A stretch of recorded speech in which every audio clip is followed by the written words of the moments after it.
I-18F recently had to give up my inheritance from my grandfather to my older brother, Nate, 25M, because my parents insisted he needed it more.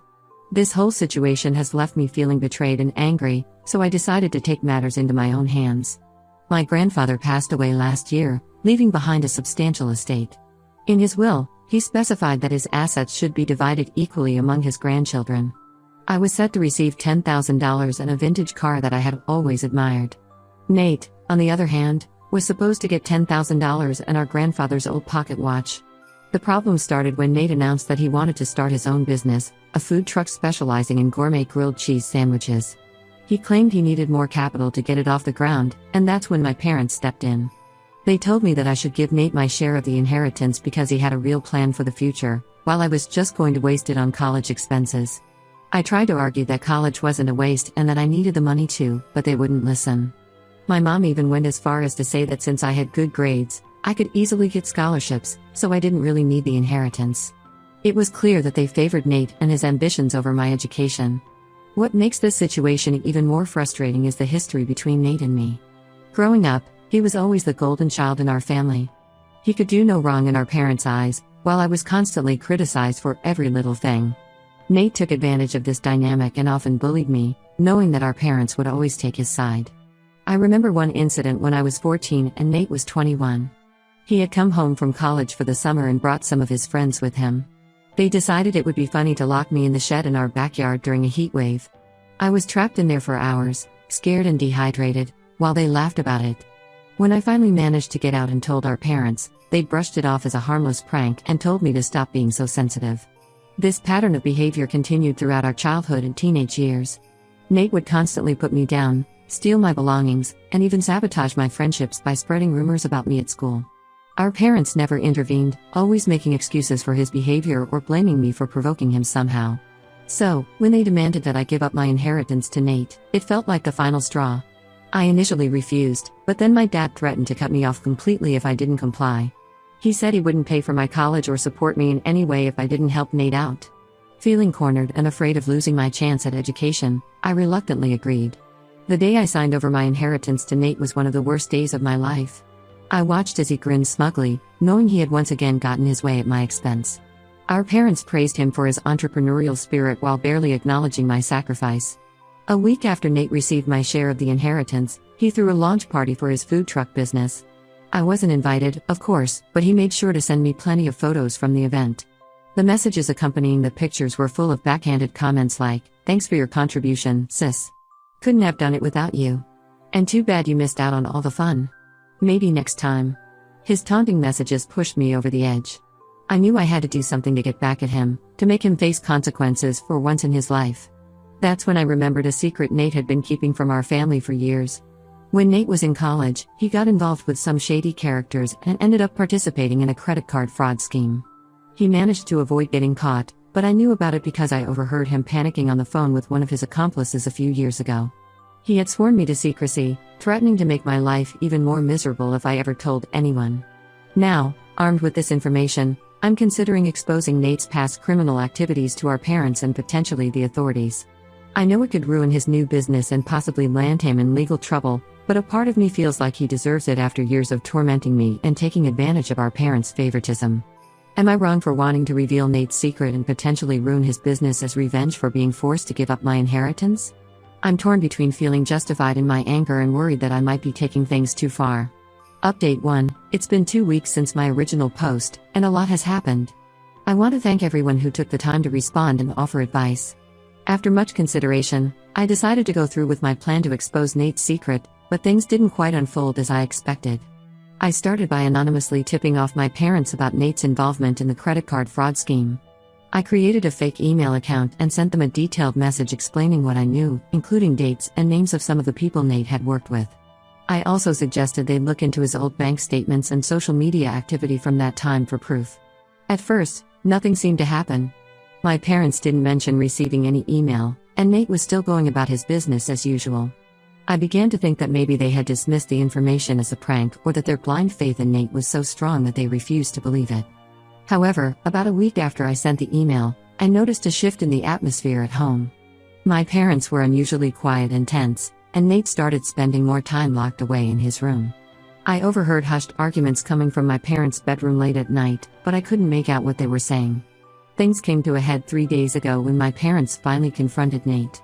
I wasn't supposed to be home, but I had returned early from a friend's house and overheard the entire confrontation from my room. My dad was yelling, demanding to know if the accusations were true.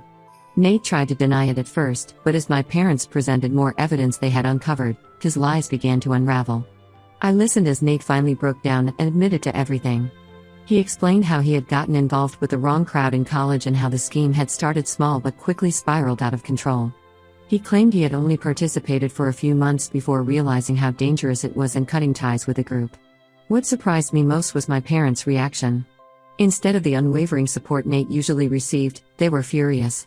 My mom was crying, saying she couldn't believe he would do something so reckless and illegal. My dad was more angry than I'd ever heard him, telling Nate that he had betrayed their trust and put the entire family at risk. The argument went on for hours, with Nate pleading for forgiveness and my parents cycling through stages of anger, disappointment, and disbelief. At one point, my dad brought up the food truck business, asking Nate if he had used any of the fraudulently obtained money to fund it. Nate swore he hadn't, that all of that was in the past, but my parents seemed skeptical. As the night wore on, I heard my parents discussing what to do next. They were torn between reporting Nate to the authorities and trying to handle it within the family. They worried about the legal consequences for Nate but also feared that staying silent might implicate them if the truth ever came out. The next morning, an uncomfortable silence hung over the house.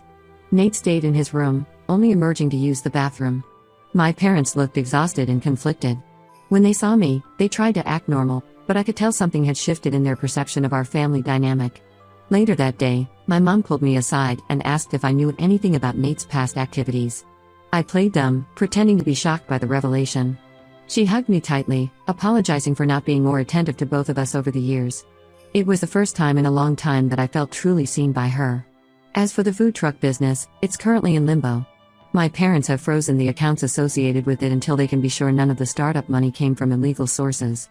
Nate is devastated, but for once, our parents aren't rushing to fix things for him. I'm still processing everything that's happened. On one hand, I feel a sense of vindication seeing Nate finally face consequences for his actions. On the other hand, I'm grappling with guilt over the pain this has caused my family. I'm also worried about what might happen if Nate ever figures out that I was the one who exposed his secret.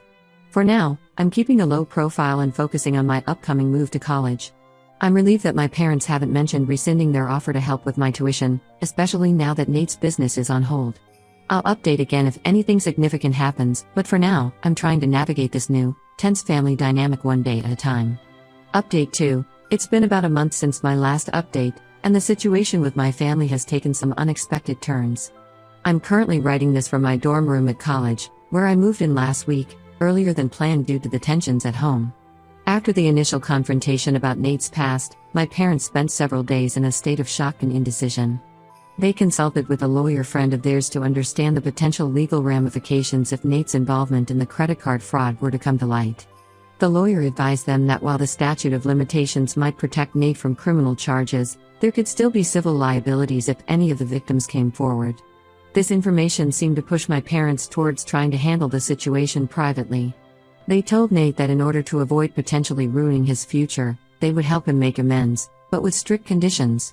First, they insisted that he sell the food truck and use the money to start paying back what he had stolen, even if the victims were unaware. They also demanded that he seek counseling to address the issues that led him to make such poor decisions in the first place.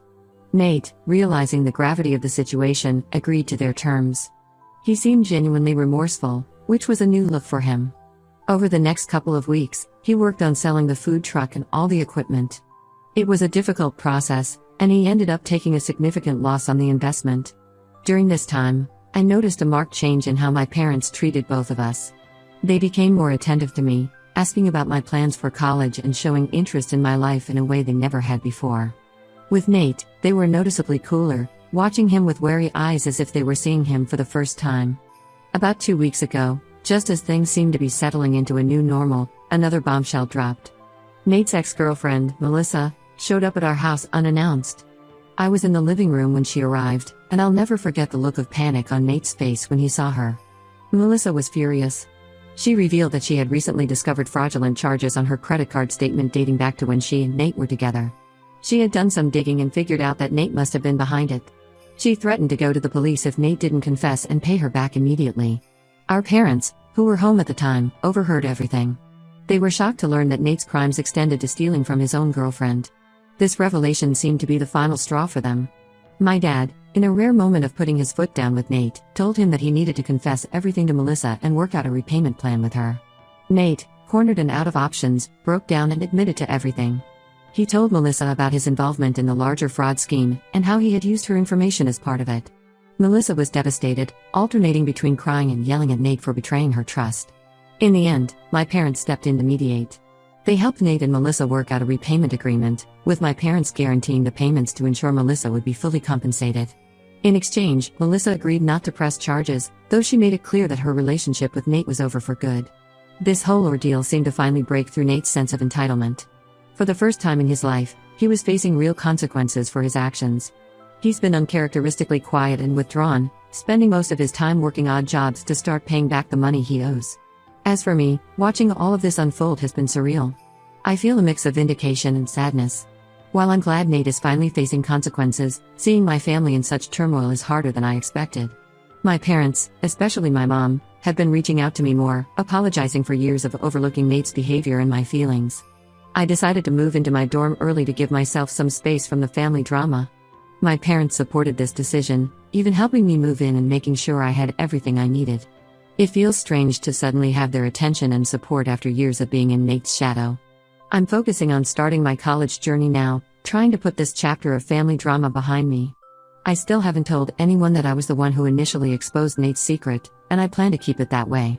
As I settle into my new life at college, I'm hopeful that this fresh start will allow me to build a future free from the shadow of my family's past mistakes. Update 3. It's been about 2 months since I started college, and I wanted to provide one final update on the situation with my family. A lot has changed, and I feel like I'm finally starting to move past the drama and focus on my own life. Nate's repayment process has been ongoing. He's been working multiple jobs to pay back Melissa and contribute to the fund our parents set up to repay his victims from the credit card scheme. It's been a humbling experience for him, and I've noticed a significant change in his attitude. He's quieter, more introspective, and seems to be genuinely trying to make amends for his past actions. My parents have also undergone a transformation. They've been attending family therapy sessions, both with and without Nate, to work through the issues that led to their enabling behavior. They've reached out to me several times to apologize for the years of favoritism and neglect. While it doesn't erase the past, I appreciate their efforts to make things right. As for me, I'm thriving in college. Being away from home has given me the space I needed to process everything that happened and start focusing on my own goals and aspirations.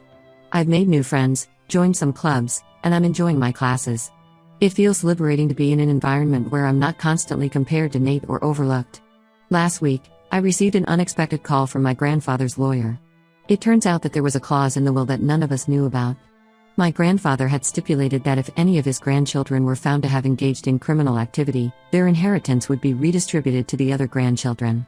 Given Nate's confession, the lawyer informed me that I would be receiving Nate's share of the inheritance in addition to my original portion. I was stunned by this news. Part of me felt a sense of justice, like my grandfather had somehow known to protect me from beyond the grave. But another part of me felt conflicted, knowing that this would likely create more tension within the family. When I told my parents about this development, their reaction surprised me. Instead of defending Nate or trying to convince me to share the inheritance with him, they supported my right to keep it. They said that Nate's actions had consequences, and this was one of them. Nate, when he found out, was understandably upset. But to his credit, he didn't lash out or try to guilt me into sharing. He acknowledged that he had brought this on himself and said he hoped I would use the money wisely. I've decided to use the inheritance to pay for my college tuition and set aside the rest for graduate school or future investments. It feels empowering to have this financial security, especially knowing that I won't have to rely on my parents or worry about student loans. As I reflect on everything that's happened over the past few months, I realize that exposing Nate's secret had far-reaching consequences that I couldn't have anticipated. While it led to a period of intense family turmoil, it also sparked necessary changes and brought long-buried issues to light. I'm cautiously optimistic about the future of my relationship with my family. We're all learning to communicate better and respect each other's boundaries. I'm not sure if Nate and I will ever have a close sibling relationship, but we're at least on civil terms now. For now, I'm focusing on my studies and embracing the opportunities that college offers.